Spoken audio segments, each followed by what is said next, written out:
ನೀವು ಮೊದಲೇ ಬಾರಿ ನಮ್ಮ ಚಾನಲ್ನ ನೋಡ್ತಾ ಇದ್ದರೆ ಹಾಯ್, ನಾನು ರೂಪಾ. ಹಾಗೂ ನೀವು ನೋಡ್ತಾ ಇದ್ದೀರಾ ನಮ್ಮ ಕನ್ನಡ ಚಾನಲ್ ಆದ ಸ್ಮಯ ಕಲಿಕೆ. ನೀವಿನ್ನೂ ನಮ್ಮ ಚಾನಲ್ಗೆ ಸಬ್ಸ್ಕ್ರೈಬ್ ಆಗಿಲ್ಲ ಅಂದರೆ ಈ ಕೂಡಲೇ ಸಬ್ಸ್ಕ್ರೈಬ್ ಮಾಡ್ಕೊಳ್ಳಿ. ಹಾಗೆ ಪಕ್ಕದಲ್ಲಿ ಕಾಣುವ ಬೆಲ್ಲೈಕನ್ನು ಪ್ರೆಸ್ ಮಾಡಿ ಆಲ್ ಅಂತ ಟ್ಯಾಪ್ ಮಾಡೋದನ್ನು ಮರಿಬೇಡಿ. ಇವತ್ತಿನ ವಿಡಿಯೋದಲ್ಲಿ ಅಧಿಕ ಮಾಸದಲ್ಲಿ ಕೊಡುವಂಥ ದಾನಗಳ ಬಗ್ಗೆ ನಿಮಗೆ ತಿಳಿಸ್ತಾ ಇದ್ದೀನಿ. ಮುಖ್ಯವಾಗಿ ಅಧಿಕ ಮಾಸದಲ್ಲಿ ಪ್ರತಿನಿತ್ಯ ದಾನ ಮಾಡಬೇಕು. ಹಂಗಾಗಿ ನಿತ್ಯ ದಾನಗಳನ್ನು ಮೊದಲು ತಿಳ್ಕೊಳ್ಳೋಣ. ಪಾಡ್ಯದಿಂದ ಪಾಡ್ಯದ ತನಕ ಯಾವ ದಾನಗಳನ್ನು ಕೊಡಬೇಕು ಅಂತ ತಿಳಿಸ್ತಾ ಇದ್ದೀನಿ. ಅದಕ್ಕೋಸ್ಕರ ಪೂರ್ತಿಯಾಗಿ ವಿಡಿಯೋನ ಎಲ್ಲೂ ಕೂಡ ಸ್ಕಿಪ್ ಮಾಡ್ದಂಗೆ ನೋಡಿ. ಮೊದಲನೇದಾಗಿ ಪಾಡ್ಯದಿಂದ ಶುರು ಮಾಡಬೇಕು. ಶುಕ್ಲ ಪಕ್ಷದ ಪಾಡ್ಯ ಪ್ರಥಮವಾದ ದಿನ ಅಂದರೆ ಮೊದಲನೇ ದಿನ ಅಂತ ಹೇಳ್ಬೋದು. ಅಧಿಕ ಮಾಸದ ಮೊದಲನೇ ದಿನ ಪಾಡ್ಯ ದಿನ ಯಾವ ಒಂದು ದಾನವನ್ನು ಕೊಡಬೇಕು ಅಂತ ಅಂದರೆ ಪ್ರಥಮವಾಗಿ ಅಂದರೆ ಮೊದಲನೇದಾಗಿ ನಾವು ಮಂಗಳ ದ್ರವ್ಯದಿಂದ ಶುರು ಮಾಡಬೇಕು. ಅದಕ್ಕೋಸ್ಕರನೇ ಅರಿಶಿನ, ಕುಂಕುಮ, ಎಲೆ, ಅಡಿಕೆ, ದಕ್ಷಿಣೆ ಇದನ್ನು ಒಬ್ಬ ಮುತ್ತೈದೆಗೆ ಕೊಟ್ಬಿಟ್ಟು ನಮಸ್ಕಾರವನ್ನು ಮಾಡ್ಕೋಬೇಕು. ಆಶೀರ್ವಾದವನ್ನು ತಗೊಳ್ಳೋದು. ಎಷ್ಟು ಕೊಡಬೇಕು ಅಂತ ಅಂದರೆ ನಮ್ಮ ಕೈಯಲ್ಲಿ ಎಷ್ಟಾಗುತ್ತೋ ಆದಷ್ಟು ಕೊಡ್ಬೋದು. ಒಂದು ಜೊನ್ನೆನಲ್ಲೋ ಅಥವಾ ಒಂದು ಹಿತ್ತಾಳೆ ಬಟ್ಲಲ್ಲೋ ತೊಗೊಂಡ್ಬಿಟ್ಟು ಸಾಧ್ಯ ಆದರೆ ಶಕ್ತಿ ಇದ್ದರೆ ಅಂತ ಅಂದರೆ ಒಂದು ಚಿಕ್ಕದಾದ್ರೂ ಪರವಾಗಿಲ್ಲ, ಬೆಳ್ಳಿದು ನಿಮಗೆ ಶಕ್ತಿ ಇದ್ದರೆ ಬೆಳ್ಳಿಯ ಒಂದು ಕುಂಕುಮ ಭರಣಿ, ಕುಂಕುಮದ ಬಟ್ಲು ಈ ಥರದ್ದು ತೊಗೊಂಡ್ಬಿಟ್ಟು ಅದರಲ್ಲಿ ಅರಿಶಿನ ಕುಂಕುಮ ತುಂಬಿಸ್ಬಿಟ್ಟು 4 ಅಥವಾ 5 ವೀಳ್ಯದೆಲೆ ನಿಮ್ಮ ಶಕ್ತಿಗೆ ಅನುಸಾರ ದಕ್ಷಿಣೆಯನ್ನು ಇಟ್ಬಿಟ್ಟು ದಾನವಾಗಿ ಕೊಡಬೇಕು. ದಾನ ಹೇಳಿಬಿಟ್ಟಿದ್ದಾರೆ ಮಾಡಿಬಿಡಬೇಕು ಅಂತ ಹೇಳಿಬಿಟ್ಟು ಹೆಂಗೆಂಗೋ ದಾನವನ್ನು ಮಾಡಬೇಡಿ. ಅಂದರೆ ಇವಾಗ ದೇವರು ತೀವ್ರವಾಗಿ ಅಂತೂ ಏನೂ ಕೊಟ್ಟಿರೋದಿಲ್ಲ ಅಲ್ವಾ. ನಮಗೆ ಬೇಕಾಗಿರುವಂಥ ವಸ್ತುಗಳನ್ನು ಕೊಂಡ್ಕೊಳ್ಳುವಂಥ ಶಕ್ತಿ ಅಂತೂ ಆ ದೇವರು ನಮಗೆ ಕೊಟ್ಟಿರ್ತಾರೆ ಅಲ್ವಾ. ಅಷ್ಟು ದಾನವನ್ನು ಮಾಡಬೇಕು ಅಂತ ಹೇಳ್ತಾರೆ. ನಮಗೆ ಎಷ್ಟು ಶಕ್ತಿ ಇದೆಯೋ ಅಂದರೆ ನಾವೇನಾದರೂ ತಗೋಬಹುದು ಅಂತ ನಮ್ಗೆ ಅನಿಸುತ್ತೆ ಅಂದರೆ ನಮಗೇನಾದರೂ ಬೇಕು ಅಂತ ಅಂದರೂ ಕೂಡ ನಾವು ಅದನ್ನು ತೊಗೊತೀವಿ ಅಲ್ವಾ. ಅದನ್ನು ನಾವು ಕಡಿಮೆ ಅಂತೂ ಮಾಡ್ಕೊಳ್ಳೋದಿಲ್ಲ. ಅದೇ ರೀತಿಯೇ ನಾವೊಬ್ರಿಗೆ ದಾನ ಕೊಡಬೇಕು ಅಂತ ಅಂದಾಗಲೂ ಸಹ ಅಷ್ಟೇ ಅದೇ ರೀತಿ ನಾವು ಮಾಡಬೇಕು. ಹಾಗಾಗಿ ನೀವು ನೋಡ್ಕೊಳ್ಳಿ, ನಿಮಗೆ ಎಷ್ಟು ಆಗುತ್ತೋ ಅಷ್ಟರಲ್ಲಿ. ಇಲ್ಲ ನಮಗೆ ಏನೂ ಆಗೋದಿಲ್ಲ ಅಂತ ಅಂದರೆ ಜೊನ್ನೆಗಳಲ್ಲಿ ಅರಿಶಿನ ಕುಂಕುಮವನ್ನು ತುಂಬಿಸ್ಬಿಟ್ಟು ಯಾವುದೇ ದಾನವನ್ನು ಮಾಡಲಿ ನಾವು ಸ್ವಲ್ಪ ಹೆಚ್ಚಿಗೆ ಮಾಡಬೇಕಾಗುತ್ತೆ. ಈಗ 2 ರೂಪಾಯಿದೆಲ್ಲ ಅರಿಶಿನ ಕುಂಕುಮ ಪ್ಯಾಕೆಟ್ ಸಿಗುತ್ತೆ ಅಲ್ವಾ, ದಯವಿಟ್ಟು ಅದನ್ನು ತಂದಿಟ್ಬಿಟ್ಟು ಕೊಡಬೇಡಿ. ದಾನ ಕೊಟ್ಟರೆ ಹೇಗಿರಬೇಕು ಅಂತಂದರೆ ನಮ್ಮನ್ನು ಅವರು ನೆನೆಸ್ಕೋಬೇಕು, ಎಂಥ ದಾನ ಕೊಟ್ಟಿದ್ದಾರೆ ನೋಡಪ್ಪ ಅಂತ ಅಲ್ವಾ. ಇವಾಗ ಯಾರಾದರೂ ನಮಗೆ ಏನಾದರೂ ಕೊಟ್ಟರೆ ಅದನ್ನು ಬಳಸ್ಕೊಂಡಾಗ ಅದನ್ನು ನೆನೆಸ್ಕೊತೀವಿ, ಆಹಾ ಎಂಥ ದಾನ ಕೊಟ್ಟಿದ್ದಾರೆ ನೋಡು ಅಂತ ಅಲ್ವಾ. ಅದು ಏನು ಪುಣ್ಯ ಅವರು ನೆನೆಸ್ಕೊತಾರಲ್ವಾ ಅದು ನಮಗೆ ಬರುತ್ತೆ. ಆ ಒಂದು ಪುಣ್ಯ ನಮಗೆ ಕೊನೆ ತನಕನೂ ಇರುತ್ತೆ. ಹಾಗಾಗಿ ದಾನಗಳನ್ನು ಕೊಡಬೇಕು ಅಂದರೆ ಹೇಗೆ ಕೊಡಬೇಕು ಅಂದರೆ ಅವರು ನಮ್ಮನ್ನು ಯಾವಾಗಲೂ ನೆನೆಸ್ಕೋಬೇಕು ಅಂತ ದಾನಗಳನ್ನು ಕೊಡಬೇಕು ಅಂತ ಹೇಳ್ತಾರೆ. ಹಂಗಾಗಿ 2 ರೂಪಾಯಿದು ಚಿಕ್ಕದು ಒಂದಿಷ್ಟು ಅರಿಶಿನ, ಒಂದಿಷ್ಟು ಕುಂಕುಮ ಆ ಥರ ದಾನಗಳನ್ನು ಕೊಡಬೇಡಿ. ನಮಗೆ ಶಕ್ತಿ ಎಷ್ಟು ಕೊಟ್ಟಿದ್ದಾನೋ ದೇವರು, ನಾವು ತಗೊಳ್ಳೋದಕ್ಕೆ ಏನೂ ಕಡಿಮೆ ಮಾಡಿಕೊಡೋದಿಲ್ಲ ಅಲ್ವಾ. ದೊಡ್ಡದಾಗೇ ನೋಡ್ತೀವಿ, ಜಾಸ್ತಿ ತೊಗೊತೀವಿ ಅಲ್ವಾ. ಅದೇ ಥರನೇ ದಾನಗಳನ್ನು ಕೊಡಬೇಕು. ಇನ್ನು ಕೊಳ್ತೋಗಿರುವಂಥ ಹಣ್ಣು, ಈ ಥರದ ಹಣ್ಣುಗಳನ್ನು ಈಗೆಲ್ಲ ದಾನಗಳನ್ನು ಮಾಡಬಾರ್ದು. ಹಾಗಾಗಿ ಅರಿಶಿನ ಕುಂಕುಮ ನಿಮಗೆ ಎಷ್ಟು ಸಾಧ್ಯ ಆಗುತ್ತೋ ಏನಾಗುತ್ತೋ ಹಿತ್ತಾಳೆದು ಅಂದರೆ ಹಿತ್ತಾಳೆ ಬಟ್ಲಲ್ಲೋ ತಂದಿಟ್ಕೊಂಡ್ಬಿಟ್ಟು ನೀವು ಕೊಡ್ಬೋದು. ಬೆಳ್ಳಿಯದ್ರಲ್ಲಿ ನೀವು ಕೊಡೋದಕ್ಕಾಗುತ್ತೆ ಅಂದರೆ ಕೊಡ್ಬೋದು.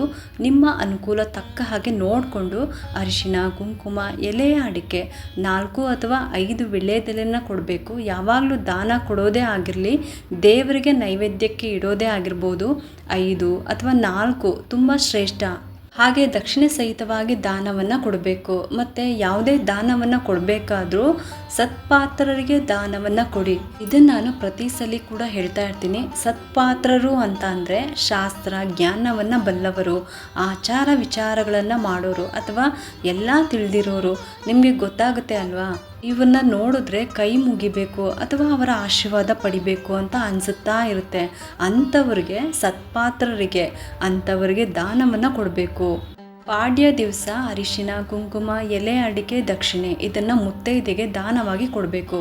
ಇನ್ನೂ ಕೆಲವರು ಕೇಳ್ತೀರಾ ದೇವಸ್ಥಾನಕ್ಕೆ ಕೊಟ್ಟು ಬರ್ಬೋದಾ ಅಂತ. ಅದು ದೇವಸ್ಥಾನಕ್ಕೆ ಕೊಡ್ಬೋದು, ಕೊಡಬಾರ್ದು ಅಂತ ಏನೂ ಇಲ್ಲ. ಸಾಧ್ಯವಾದರೆ ಪ್ರತ್ಯಕ್ಷವಾಗಿ ಮುತ್ತೈದೆಗೆ ದಾನ ಕೊಡೋದೇ ತುಂಬಾ ಶ್ರೇಷ್ಠ. ಇದನ್ನು ಬ್ರಾಹ್ಮಣರಿಗೆ ಕೊಡೋದಕ್ಕೆ ಬರೋದಿಲ್ಲ. ಅರಿಶಿನ ಕುಂಕುಮ ಗಂಡಸರಿಗೆ ಕೊಡೋದಕ್ಕೆ ಬರೋದಿಲ್ಲ. ಹಂಗಾಗಿ ಮುತ್ತೈದೆಗೆ ಕೊಡೋದೇನೆ ಶ್ರೇಷ್ಠ. ಇನ್ನು ಬ್ರಾಹ್ಮಣರಿಗೆ ಕೊಡಬೇಕಾ ಅಥವಾ ಬೇರೆಯವ್ರಿಗೆ ಕೊಡಬಾರ್ದಾ ನಮ್ಮ ಮನೆ ಕೆಲಸದವ್ರಿಗೆ ಕೊಡಬಹುದಾ, ಈ ಥರ ಎಲ್ಲ ಪ್ರಶ್ನೆ ಬರುತ್ತೆ.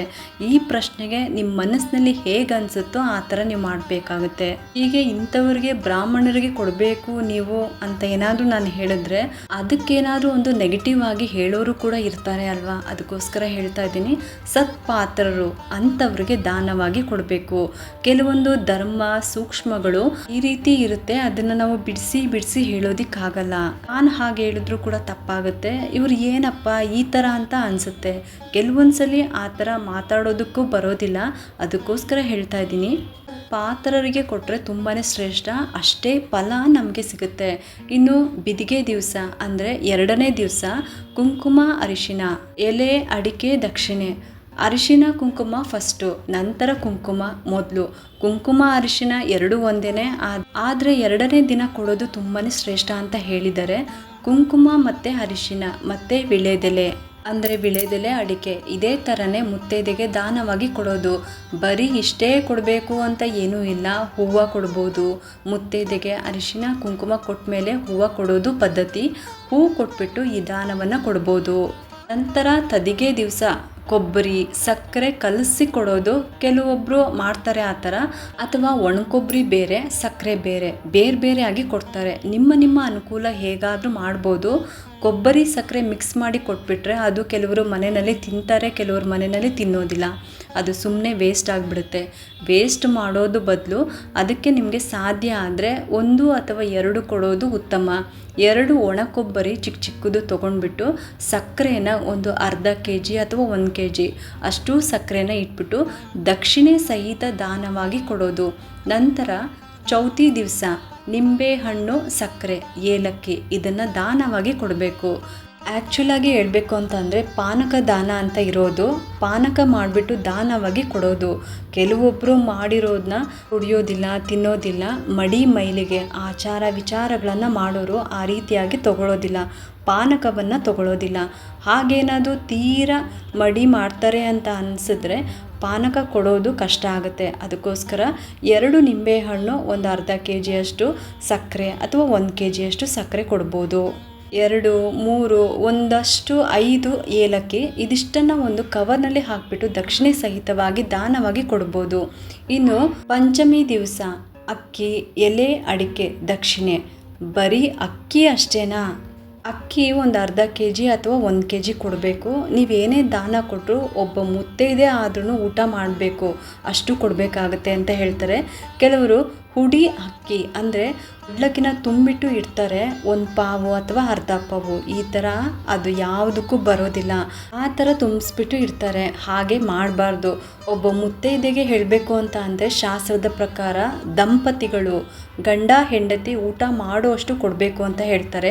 ಹಂಗಾಗಿ ಅಟ್ಲೀಸ್ಟ್ ಒಬ್ಬ ಮುತ್ತೈದೆ ಊಟ ಮಾಡೋ ಅಷ್ಟು ಆದ್ರೂ ಕೊಡಬೇಕು. ಹಂಗಾಗಿ ಒಂದು ಅರ್ಧ kg ಅಥವಾ 1 kg ಅಕ್ಕಿಯನ್ನು ಎಲೆ ಅಡಿಕೆ ದಕ್ಷಿಣೆ ಸಹಿತವಾಗಿ ದಾನವಾಗಿ ಕೊಡಬೇಕು. ಇನ್ನು ಷಷ್ಠಿ ದಿವಸ ಅರ್ಧ ಲೀಟ್ರಷ್ಟು ಮೊಸರು ಕೊಡಬೇಕು. ದಕ್ಷಿಣೆ ಇಟ್ಬಿಟ್ಟು ದಾನವಾಗಿ ಕೊಡಬೇಕು. ಪ್ಯಾಕೆಟ್ ಆದರೂ ಕೊಡ್ಬೋದು ಅಥವಾ ಬಟ್ಲಲ್ಲಿ ಹಾಕ್ಬಿಟ್ಟಾದರೂ ಕೊಡ್ಬೋದು. ಆದರೆ ಸ್ಟೀಲ್ ಬಟ್ಲಲ್ಲಿ ಹಾಕಿ ಕೊಡಬಾರ್ದು. ಸ್ಟೀಲನ್ನು ಯಾವಾಗಲೂ ಕೂಡ ದಾನ ಕೊಡಬಾರ್ದು, ಅಂದರೆ ಮಾಡಬಾರ್ದು. ಯಾಕೆಂದರೆ ಅದರಲ್ಲಿ ಕಬ್ಬಿಣ ಇರುತ್ತಲ್ವ, ಅದಕ್ಕೋಸ್ಕರ. ಮೊಸರನ್ನು ಹಿತ್ತಾಳೆ ಬಟ್ಲಲ್ಲಿ ಹಾಕಿ ಕೊಟ್ಬಿಟ್ರೆ ಅದು ಕಿಲ್ಬು ಬರುತ್ತೆ. ಹಾಗಾಗಿ ಪ್ಯಾಕೆಟನ್ನು ಹಾಗೆ ದಾನವಾಗಿ ಕೊಡ್ಬೋದು. ಇನ್ನು ಸಪ್ತಮಿ ದಿವಸ ಹಣ್ಣು ಯಾವುದಾದ್ರೂ ಸಿಹಿಯಾದ ಹಣ್ಣನ್ನು ಕೊಡ್ಬೋದು. ಮೂಸಂಬಿ ಈ ಥರದನ್ನು ಕೊಡಬೇಡಿ. ಹುಳಿ ದಾನವಾಗಿ ಕೊಡಬಾರ್ದು. ಬಾಳೆಹಣ್ಣು, ಆ್ಯಪಲ್ಲು, ಮಾವಿನ ಹಣ್ಣು ಬಂದಿದೆ ಅಲ್ವಾ ಸೀಸನ್ನು, ಮಾವಿನ ಹಣ್ಣು ಈ ಥರ ಸಿಹಿಯಾದಂತಹ ಹಣ್ಣನ್ನು ಕೊಟ್ಬಿಟ್ಟು ದಾನವಾಗಿ ಕೊಡ್ಬೋದು. ನಿಮ್ಮ ಕೈಯಲ್ಲಿ ಎಷ್ಟಾಗುತ್ತೋ ಅಷ್ಟು ಕೊಡ್ಬೋದು. ಅರ್ಧ kg ಆದ್ರೂ ಕೊಡ್ಬೋದು. ದಕ್ಷಿಣೆ ಸಹಿತವಾಗಿ ದಾನವಾಗಿ ಕೊಡಬೇಕು. ಯಾವುದೇ ದಾನ ಕೊಟ್ಟರು ದಕ್ಷಿಣೆ ಇಟ್ಬಿಟ್ಟೆ ಕೊಡಬೇಕಾಗುತ್ತೆ. ನೀವು ದಕ್ಷಿಣೆ ಇಟ್ಬಿಟ್ಟು ಕೊಟ್ಟಿಲ್ಲ ಅಂತ ಅಂದರೆ ದಕ್ಷಿಣೆ ಇಲ್ಲದ ದಾನ ಅಲ್ಲ ಅಂತ ಹೇಳ್ತಾರೆ. ಹಾಗಾಗಿ ದಕ್ಷಿಣೆ ಇಲ್ಲದೆ ಯಾವತ್ತೂ ಕೂಡ ದಾನವನ್ನು ಕೊಡಬಾರ್ದು. ಇನ್ನು ಅಷ್ಟಮಿ ದಿವಸ ತೊಗರಿಬೇಳೆ ಒಂದು ಅರ್ಧ kg ಅಥವಾ 1 kg ನಿಮಗೆ ಎಷ್ಟು ಆಗುತ್ತೋ ಅಷ್ಟು. ಇದನ್ನು ಬೇಕಾದರೆ ನೀವು ಹಿತ್ತಾಳೆ ಪಾತ್ರೆಯಲ್ಲಿ ಹಾಕಿ ಕೊಡ್ಬೋದು. ಅವರದನ್ನು ದೇವರ ನೈವೇದ್ಯಕ್ಕಾಗಿ ಪಾತ್ರೆಗಳನ್ನು ಕೂಡ ಬಳಸ್ಕೊಂಡು ನೀವು ಕೊಟ್ಟಿರುವಂಥ ಬೇಳೆಯನ್ನು ಸಹ ಉಪಯೋಗಿಸ್ಕೊತಾರೆ. ಇದರಿಂದ ನಿಮಗೆ ಪುಣ್ಯ ಹೆಚ್ಚಾಗುತ್ತೆ. ನೆಕ್ಸ್ಟು ನವಮಿ ದಿವಸ ಗೋರಿಕಾಯಿ ಇದನ್ನು ಒಂದು 1 kg ಅಥವಾ ಅರ್ಧ kg ಅಷ್ಟು ತರ್ಬೋದು. ದಕ್ಷಿಣೆ ಸಹಿತ ದಾನವಾಗಿ ಕೊಡೋದು. ಯಾವುದಾದ್ರೂ ಒಂದು ಬಿದಿರಿನ ಬುಟ್ಟಿಯಲ್ಲಿ ಹಾಕ್ಬಿಟ್ಟು ಕೊಡ್ಬೋದು ಅಥವಾ ಒಂದು ಪೇಪರ್ ಕವರ್ನಲ್ಲೇ ಹಾಕಿ ಕೊಡ್ಬೋದು, ಹೇಗಾದ್ರೂ ಕೊಡ್ಬೋದು. ಇನ್ನು ದಶಮಿ ದಿವಸ 2 ಬೆಲ್ಲದ ಹಚ್ಚನ್ನು ಕೊಡಬೇಕಾಗುತ್ತೆ. ಹಚ್ಚು ಬೆಲ್ಲ ತೊಗೊಂಡ್ಬಿಟ್ಟು ದಕ್ಷಿಣೆ ಇಟ್ಬಿಟ್ಟು ದಾನವಾಗಿ ಕೊಡೋದು. ಇನ್ನು ಏಕಾದಶಿಗೆ ಯಾವುದೇ ಥರ ದಾನ ಇರೋದಿಲ್ಲ. ಇನ್ನು ದ್ವಾದಶಿ ದಿವಸ ಹಾಲು ಕೊಡಬೇಕು. ಅರ್ಧ ಲೀಟ್ರು ಅಥವಾ 1 ಲೀಟ್ರು ಹಾಲನ್ನು ದಾನವಾಗಿ ಕೊಡಬೇಕು. ಇನ್ನು ತ್ರಯೋದಶಿ ದಿವಸ ಗೋಧಿ ಹಿಟ್ಟನ್ನು ಕೊಡಬೇಕು. ಇದು ಕೂಡ ಅಷ್ಟೇ 1 kg ಅರ್ಧ kg ಎಷ್ಟಾದರೂ ಕೊಡ್ಬೋದು. ಚತುರ್ದಶಿ ದಿವಸ ಮಲ್ಲಿಗೆ ಹೂವನ್ನ ಕೊಡಬೇಕು. ಮಲ್ಲಿಗೆ ಹೂವನ್ನು ತೊಗೊಂಡ್ಬಿಟ್ಟು ಬಂದು ಕೊಡೋದು. ಆದಷ್ಟು ಮನೆಯಲ್ಲಿ ಬೆಳೆದಿರುವಂಥ ಹೂ ಇದ್ದರೆ ನಿಮ್ಮ ಕೈಯಾರೆ ಸ್ವತಃ ನಿಮ್ಮ ಕೈಯಿಂದನೇ ಕಟ್ಬಿಟ್ಟು ಮುತ್ತೈದೆಗೆ ದಾನವಾಗಿ ಕೊಡೋದು ತುಂಬಾ ಶ್ರೇಷ್ಠ. ಒಂದು ಒಳ್ಳೆ ಪರಿಮಳ ಇರುವಂಥ ಒಂದು ಮಲ್ಲಿಗೆ ಮಲ್ಲಿಗೆ ಯಾವುದಾದ್ರೂ ನೀವು ತಂದು, ಜಾಜಿ ಮಲ್ಲಿಗೆ, ದುಂಡು ಮಲ್ಲಿಗೆ ಯಾವುದಾದ್ರೂ ಸರಿ ನೀವು ತೊಗೊಂಡು ಬಂದು ಕೊಡ್ಬೋದು. ಇನ್ನು ಹುಣ್ಣಿಮೆ ದಿವಸ ಸೌತೆಕಾಯಿಯನ್ನು ದಾನವಾಗಿ ಕೊಡಬೇಕು. ಅರ್ಧ kg ಅಷ್ಟು ಸೌತೆಕಾಯಿಯನ್ನು ದಾನವಾಗಿ ಕೊಡೋದು. ಇದಿಷ್ಟು ಪಾಡ್ಯದಿಂದ ಹಿಡಿದು ಹುಣ್ಣಿಮೆವರೆಗೂ ನಿಮಗೆ ತಿಳಿಸ್ಕೊಟ್ಟಿದ್ದೀನಿ. ಇದಿಷ್ಟು ಶುಕ್ಲ ಪಕ್ಷದ ತಿಥಿಗಳವರೆಗೆ ತಿಳಿಸ್ಕೊಟ್ಟಿದ್ದೀನಿ. ಇನ್ನು ಕೃಷ್ಣ ಪಕ್ಷದ ಪಾಡ್ಯದಿಂದ ಏನೇನು ದಾನ ಅಂತ ನೋಡೋಣ. ಕೃಷ್ಣ ಪಕ್ಷದ ಪಾಡ್ಯ ದಿವಸ ಹೀರೆಕಾಯಿಯನ್ನು ದಾನವಾಗಿ ಕೊಡಬೇಕು. ಇದು ಅಷ್ಟೇ ಅರ್ಧ kg ಅಥವಾ 1 kg ತಂದು ದಕ್ಷಿಣೆ ಸಹಿತ ದಾನವಾಗಿ ಕೊಡೋದು. ಇನ್ನು ಬಿದಿಗೆ ದಿವಸ ಗೆಡ್ಡೆ ಗೆಣಸು ಅಂದರೆ ಆಲೂಗೆಡ್ಡೆ, ಗೆಣಸು, ಈ ಥರ ಗೆಡ್ಡೆ ಗೆಣಸುಗಳನ್ನು ದಾನವಾಗಿ ಕೊಡಬೇಕು. ಇನ್ನು ತದಿಗೆ ದಿವಸ ಕುಪ್ಪಸ, ಎಲೆ ಅಡಿಕೆ ದಕ್ಷಿಣೆ, ಬ್ಲೌಸ್ ಪೀಸು, ಎಲೆ ಅಡಿಕೆ ದಕ್ಷಿಣೆ ದಾನವಾಗಿ ಕೊಡಬೇಕು. ಬ್ಲೌಸ್ ಪೀಸ್ ಕೊಡುವಾಗ ಅಂಚು ಬಾರ್ಡರ್ ಇರುವಂಥದ್ದನ್ನ ನೋಡಿಬಿಟ್ಟು ಬ್ಲೌಸ್ ಪೀಸ್ನ ಕೊಡಬೇಕಾಗುತ್ತೆ. ಪ್ಲೈನ್ ಇರೋದು ಕೊಡಬೇಡಿ. ಇನ್ನು ಚೌತಿ ದಿವಸ ಹುರ್ಗಡ್ಲೆಯನ್ನು ದಾನವಾಗಿ ಕೊಡಬೇಕು. ಪಂಚಮಿ ದಿವಸ ಕಡಲೆಕಾಯಿ ಬೀಜವನ್ನು ದಾನವಾಗಿ ಕೊಡಬೇಕು. ಇನ್ನು ಷಷ್ಠಿ ದಿವಸ ರವೆ, ಎಲೆ ಅಡಿಕೆ ದಕ್ಷಿಣೆ ಸಹಿತ ಕೊಡಬೇಕು. ಯಾವ ರವೆ ಬೇಕಾದರೂ ಕೊಡ್ಬೋದು. ಉಪ್ಪಿಟ್ಟಿನ ರವೆ, ಕೃಷ್ಣ ರವೆ ಅಂತ ಬರುತ್ತೆ ಅಲ್ವಾ, ಬನ್ಸಿ ರವೆ ಅಂತ ಬರುತ್ತೆ, ಚಿರೋಟಿ ರವೆ, ಯಾವ ರವೆ ಆದರೂ ನೀವು ದಾನವಾಗಿ ಕೊಡ್ಬೋದು. ಇನ್ನು ಸಪ್ತಮಿ ದಿವಸ ಶ್ರೀಕೃಷ್ಣನ ಸಮೇತ ತುಳಸಿ ದಾನವನ್ನು ಮಾಡಬೇಕು. ತುಳಸಿ ಸಸಿನ ತಂದು ಇದನ್ನು ನೀವು ಬಾಟಲ್ನಲ್ಲಿ ಇಟ್ಬಿಟ್ಟು ಅಥವಾ ಹಿತ್ತಾಳೆದು ಬೃಂದಾವನ ಬರುತ್ತಲ್ವ ಅದರಲ್ಲಿ ಇಟ್ಬಿಟ್ಟು ಕೃಷ್ಣನನ್ನು ಇಟ್ಬಿಟ್ಟು, ಅಂದರೆ ಅಂಬೆಗಾಲು ಕೃಷ್ಣನನ್ನು ತಂದುಬಿಟ್ಟು ಅದು ಒಳಗಡೆ ಇಟ್ಬಿಟ್ಟು ನೀವು ಇದನ್ನು ದಕ್ಷಿಣೆ ಸಹಿತವಾಗಿ ದಾನವಾಗಿ ಕೊಡ್ಬೋದು. ನೀವು ತುಳಸಿ ತೊಗೊಂಡು ಬಂದುಬಿಟ್ಟು ಕೃಷ್ಣನನ್ನು ಇಟ್ಬಿಟ್ಟು ದೇವ್ರ ಮುಂದೆ ಇಟ್ಬಿಟ್ಟು ಪೂಜೆ ಮಾಡ್ಕೊಳ್ಳಿ. ನಂತರ ಅದನ್ನು ದಾನವಾಗಿ ಕೊಡಿ. ಇನ್ನು ಅಷ್ಟಮಿ ದಿವಸ ಹತ್ತಿಯನ್ನು ಕೊಡಬೇಕು. ಹತ್ತಿ ತಂದು ಒಂದು ಅರ್ಧ kg ಅಷ್ಟು ಅಥವಾ 1 kg ಅಷ್ಟು ಹತ್ತಿ ತಂದುಬಿಟ್ಟು ಅದನ್ನು ದಕ್ಷಿಣೆ ಸಹಿತ ದಾನವಾಗಿ ಕೊಡಬೇಕು. ಇನ್ನು ನವಮಿ ದಿವಸ ಕಡಲೆ ಹಿಟ್ಟನ್ನು ದಾನವಾಗಿ ಕೊಡಬೇಕು. ನಂತರ ದಶಮಿ ದಿವಸ ಗಾಜಿನ ಬಳೆಗಳನ್ನು 1 ಡಜನ್ನು ಆಗೋ ಅಷ್ಟು ಗಾಜಿನ ಬಳೆಗಳನ್ನು ದಕ್ಷಿಣೆ ಸಹಿತವಾಗಿ ದಾನವಾಗಿ ಕೊಡೋದು. ಇನ್ನು ಏಕಾದಶಿ ಏನೂ ಇರೋದಿಲ್ಲ. ದ್ವಾದಶಿ ದಿವಸ ಹೆಸರು ಬೇಳೆಯನ್ನು ದಾನವಾಗಿ ಕೊಡಬೇಕು. ತ್ರಯೋದಶಿ ದಿವಸ ಅವಲಕ್ಕಿಯನ್ನು ದಾನವಾಗಿ ಕೊಡಬೇಕು. ಇನ್ನು ಚತುರ್ದಶಿ ದಿವಸ ಕಡಲೆಕಾಯಿ ಎಣ್ಣೆನ ತಂದುಬಿಟ್ಟು ದಾನವಾಗಿ ಕೊಡಬೇಕು. ಇನ್ನು ಅಮಾವಾಸ್ಯೆ ದಿವಸ ಕಡಲೆ ಬೇಳೆಯನ್ನು ದಾನವಾಗಿ ಕೊಡಬೇಕು. ನೆಕ್ಸ್ಟು ಪಾಡ್ಯಕ್ಕೆ ಕೊನೆ ಆಗುತ್ತೆ. ಪಾಡ್ಯ ದಿವಸ ಕುಪ್ಪಸ, ಎಲೆ ಅಡಿಕೆ ದಕ್ಷಿಣೆ, ಆವಾಗಲೇ ಹೇಳಿದ್ನಲ್ಲ ಅದೇ ಥರನೇ ಸೇಮು. ಬ್ಲೌಸ್ ಪೀಸು, ಎಲೆ ಅಡಿಕೆ ದಕ್ಷಿಣೆಯನ್ನು ದಾನವಾಗಿ ಕೊಡಬೇಕು. ಈ ರೀತಿಯಾಗಿ ಅಧಿಕ ಮಾಸದಲ್ಲಿ ದಿನನಿತ್ಯ ನೀವು ಕೊಡುವಂಥದ್ದು. ಈ ದಾನವನ್ನು ಒಬ್ಬರು ಕೊಡಬೇಕಾ ಇಲ್ಲ 33 ಜನಕ್ಕೆ ಕೊಡಬೇಕಾ ಅಂತ ಕೇಳ್ಬೋದು ನೀವು. ಹಾಗೇನೂ ಇಲ್ಲ. ದಾನವನ್ನು ನೀವು ಒಬ್ರಿಗೂ ಕೂಡ ಕೊಡ್ಬೋದು. ನಿಮ್ಮ ಮನೆ ಹತ್ರ ಯಾರಾದರೂ ಮುತ್ತೈದೆಯರು ಇದ್ದರೆ ಅವ್ರಿಗೆ ನೀವು ದಿನಾಗಲೂ ಹೋಗ್ಬಿಟ್ಟು ಈ ದಾನಗಳನ್ನು ಕೊಟ್ಬಿಟ್ಟು ಬರ್ಬೋದು. ಅಥವಾ ನೀವು ಬೇರೆಯವ್ರಿಗೆ ಕೊಡ್ತೀವಿ ಅಂತ ಅಂದರೆ ನಿಮಗೆ ಪರಿಚಯ ಇದ್ದಾರೆ ಅಂಥವ್ರಿಗೆ ಕೊಡ್ತೀವಿ ಅಂತ ಅಂದರೂ ಕೂಡ ಸಹ ನೀವು ಹೋಗ್ಬಿಟ್ಟು ಕೊಡ್ಬೋದು. ಯಾಕಂದರೆ ಇಷ್ಟು 33 ಜನ ಸಿಗೋದು ಕಷ್ಟ. ಅದಕ್ಕೋಸ್ಕರ ಒಬ್ರಿಗೆ ನೀವು ದಾನವನ್ನು ಕೊಡ್ಬೋದು. ಇದರಿಂದ ಅವ್ರಿಗೂ ಸಹ ಅನುಕೂಲ ಆಗುತ್ತೆ ಮತ್ತು ನಿಮಗೂ ಸಹ ಈಸಿ ಆಗುತ್ತೆ. ನೀವು ಯಾರಾದರೂ ಒಬ್ಬರನ್ನ ನೋಡ್ಕೊಂಡು ಬಿಟ್ಟರೆ ದಿನಾಲು ಹೋಗೋದು, ದಾನವನ್ನು ಕೊಟ್ಬಿಟ್ಟು ಅವರ ಆಶೀರ್ವಾದನ ತೊಗೊಂಡು ಬರೋದು, ಈ ರೀತಿಯಾಗಿ ನೀವು ಮಾಡ್ಕೋಬೋದು. ಮತ್ತು 33 ಸಂಖ್ಯೆನಲ್ಲೇ ಕೊಡಬೇಕಾ ಅಂತ ಅಂದರೆ ಹಾಗೇನೂ ಇಲ್ಲ. ಬರೀ ಒಂದು ಅರ್ಧ kg 1 kg ನಿಮಗೆ ಎಷ್ಟಾಗುತ್ತೋ ಅಷ್ಟು ದಾನವನ್ನು ಕೊಡೋದು. 33 ಕೊಡೋದಲ್ಲ, ಎಷ್ಟಾಗುತ್ತೋ ಅಷ್ಟು ದಾನವನ್ನು ಕೊಡೋದು ಅಷ್ಟೇ. ಪ್ರತಿನಿತ್ಯ ದಿನಾಗಲೂ ಮಾಡಬೇಕಾಗುತ್ತೆ. ಇದು ನಿತ್ಯ ದಾನ ಅಂತ ಹೇಳ್ತಾರೆ. ಇದನ್ನು ಯಾರಾದರೂ ಕೂಡ ಮಾಡ್ಬೋದು. ಇದಿಷ್ಟು ಕೂಡ ಅಧಿಕ ಮಾಸದಲ್ಲಿ ಹೇಗೆ ಕೊಡಬೇಕು ದಾನವನ್ನು, ಯಾರಿಗೆ ಕೊಡಬೇಕು ದಾನವನ್ನು ಅಂತ ತಿಳಿಸ್ಕೊಟ್ಟಿದ್ದೀನಿ. ಹಾಗೆ ಶುಕ್ಲ ಪಕ್ಷದ ತಿಥಿಗಳಲ್ಲಿ ಮತ್ತು ಕೃಷ್ಣ ಪಕ್ಷದ ತಿಥಿಗಳಲ್ಲಿ ಯಾವ್ಯಾವ ದಾನವನ್ನು ಕೊಡಬೇಕು ಅಂತ ವಿವರವಾಗಿ ತಿಳಿಸ್ಕೊಟ್ಟಿದ್ದೀನಿ. ಈ ಒಂದು ಉಪಯುಕ್ತ ಮಾಹಿತಿ ನಿಮ್ಗೆ ಇಷ್ಟ ಆಗಿದೆ ಅಂತ ನಾನು ಭಾವಿಸ್ತಾ ಈ ವಿಡಿಯೋನ ಮುಗಿಸ್ತಾ ಇದ್ದೀನಿ. ಈ ವಿಡಿಯೋ ಏನಾದರೂ ನಿಮ್ಗೆ ಇಷ್ಟ ಆಗಿದ್ದರೆ ಒಂದು ಲೈಕ್ ಮಾಡಿ, ಶೇರ್ ಮಾಡಿ ಮತ್ತು ಸಬ್ಸ್ಕ್ರೈಬ್ ಮಾಡಲು ಮರಿಬೇಡಿ. ಯಾಕಂದರೆ ನೀವು ಮಾಡೋ ಒಂದು ಸಬ್ಸ್ಕ್ರೈಬಿಂದ ನಮ್ಮಂತಹ ಸಣ್ಣ ಸಣ್ಣ ಚಾನಲ್ಸ್ಗೆ ಒಂದು ಸಪೋರ್ಟ್ ಮಾಡ್ದಂಗೆ ಆಗುತ್ತೆ. ಮತ್ತೆ ಸಿಗ್ತೀನಿ ಮುಂದಿನ ಹೊಸ ವಿಡಿಯೋದೊಂದಿಗೆ ಅಂತ ಹೇಳ್ತಾ ಈ ವಿಡಿಯೋನ ಮುಗಿಸ್ತಾ ಇದ್ದೀನಿ. ಸರ್ವೇ ಜನ ಸುಖಿನೋ ಭವಂತು.